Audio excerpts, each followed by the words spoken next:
Hi, I'm Christine Comaford of Smart Tribes Institute. How do we communicate in tricky times?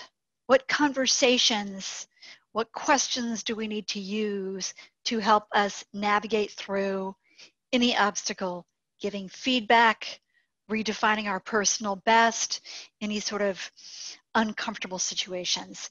So as an executive coach at Smart Tribes Institute, what we do is we use neuroscience-based tools to help our leaders and their teams navigate growth, navigate change, etc. Be sure to put your questions, your greatest challenges below, and be sure to subscribe. You'll also see all the different tools from today below. Thank you. So here we go. Communicating in tricky times. Well, here's the thing. A well-orchestrated team really depends on everyone doing their job, okay? When they're supposed to, how they're supposed to, yielding results. And when that's not happening, it's important to check in. You know, performance, accountability issues often indicate unhappiness. So if your team isn't happy and feeling respected, they're out of here. So, you know, today's leaders need simple tools, easy to use tools. That's why we use a lot of infographics. You can just paste these up in your office so we can do easy course corrections. So let's just say that accountability was dropped. This is something a lot of our clients have been asking me about lately. Accountability is dropped. We have to remember the very first thing we do, we don't tear somebody's head off. The very first thing we do is we get curious. We don't get angry, we don't get irritated, we get curious. So first, number one, always ask if they're okay. So say the deadline was at 4 o'clock, it's now 5 o'clock. Are you okay? And they'll probably say, yeah, I'm fine. Well, you know, it's 5 o'clock, the deadline for such and such report was at 4 o'clock, and they'll go, oh, dude, right, of course, I messed up. And then you can have a little talk about time management and accountability and how that quality and value is so key so we can depend on each other and rely on each other. Now, if they're not okay, if a personal life crisis occurred, all they have to do is tell you, but you're opening the door. You're saying, are you okay? And they're going, actually, I'm not. Then we can figure out how to navigate, give their work to somebody else, etc. But we always want to say, are you okay? Because they might not be, and we want to be humane, okay? Number two, let's just say a drop occurs again. Accountability drop occurs again. So we want to check to see if there's too much on their plate.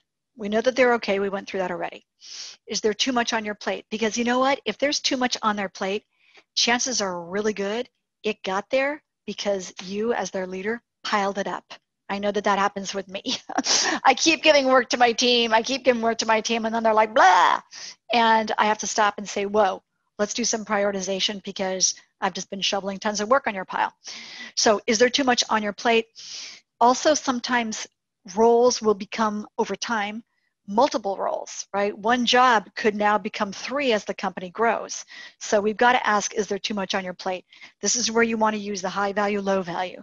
So grab your HVA, LVA chart, and I'll attach it again below because you're going to want to help people check out what their priorities really should be. So these are the 4 conversations, okay? The third conversation, is this role not quite the right fit for you?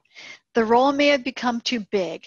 The person may have had a life change. One of our clients had a fantastic employee who was doing great work, but then became a single parent. That's a huge life change. So her work was suffering. So she realized, you know what, this role actually isn't quite right for me anymore. It is kind of too big. It is important for me now to make a change. So sometimes the role is too big for somebody and they've gone through some life change. Number 4, if they're okay, they don't have too much on their plate, they're in the right role, you've had these conversations before, and you keep going through this, you're probably going to want to say, do you really want to work here? Because if you keep having conversations about accountability, and that's one of your core values, it doesn't sound like it's a value that matters to them. If that value mattered to them, they would show up. So it's better just to say, gosh, it doesn't really seem like we have a values fit, and to see how they feel about that. Now, next, I want to really look for a second at beyond the 4 conversations. Are you okay? Is there too much on your plate? Is this role not quite the right fit for you? Do you really want to work here? Notice that with questions 3 and 4, you should have talent, people, HR, whatever you call them, handy. They should be in the room with you. Let's all just be conservative. But sometimes we need to use what we call influencing phrases.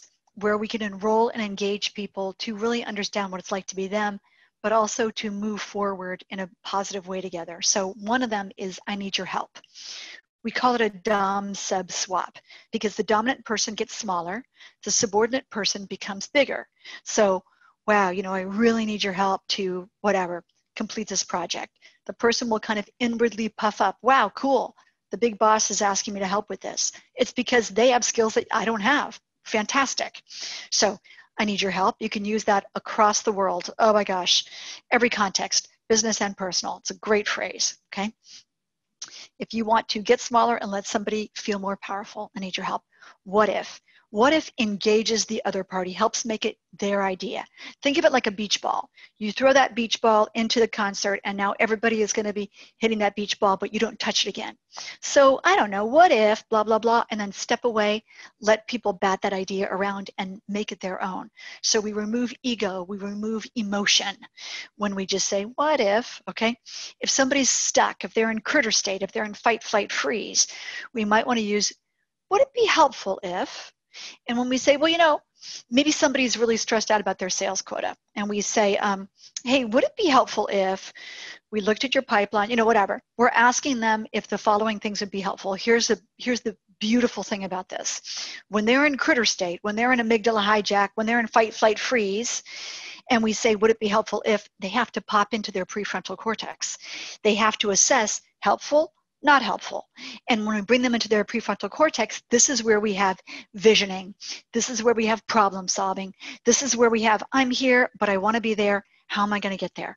So this is a beautiful thing I want us to really start to look at. Would it be helpful if engages and enrolls the person, but also brings them into their smart state where collaboration, clarity, innovation, connection, emotional engagement all reside, okay? So when we speak to someone using these techniques, either the 4 conversations or the 3 influencing phrases I went over, we're increasing their experience, their feelings of safety, belonging, and mattering. And when people feel that they're safe, when they feel that they belong, when they feel that they matter, then they are able to trust you, to listen to you, to move forward with you. And that's when you get the emotional engagement. That's when everybody feels good. Okay, that's when we get those 5 to 15 plus hours more of strategic time per week. That's when we have people who are 70% or greater more confident.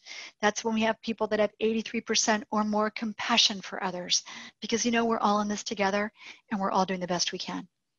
So I hope that you will enjoy these tools from today, and please feel free to subscribe, and also say if you like this video, and please ask your question in the comments so I can answer whatever your leadership or culture dilemma or question is. Thanks for joining me today.